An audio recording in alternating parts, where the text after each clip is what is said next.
Hey everybody, Anna Lou and I were here in Medical Lake, Washington, but we stumbled upon a very wonderful guest. I grew up in a small town in eastern Washington, right? And when you grow up in a small town, there are two things that are vital. Summer salads and casseroles. That's what we all were raised on, right? Yes. My mom was the master of potato salad, macaroni salad, just those hearty salads. But this salad, inspired by her, is something quick.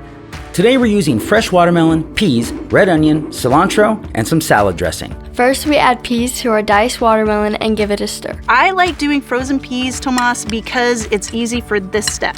Then we add cilantro and red onion and give it another stir. That's already just vibrant and Isn't beautiful. that beautiful? Yeah, Then we add our dressing. that's enough. Yeah. Is that what you're thinking? Yeah, and if that's the case, great. Now just mix it up.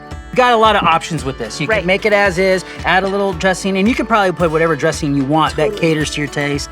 You got blue cheese, avocado as options. Bon appetit. I love the fact that it's cold and fresh, and that watermelon is so sweet. This is actually really, really good, Kara. Thank you. What was your mom's name? Carolyn. Okay, so this is Carolyn's watermelon pea salad. Awesome. This was Thank you great. guys. Thank you, guys. I'm so glad you guys could come. Me too. Enjoy. To learn how to make this recipe and many others, head on over to wagrown.com.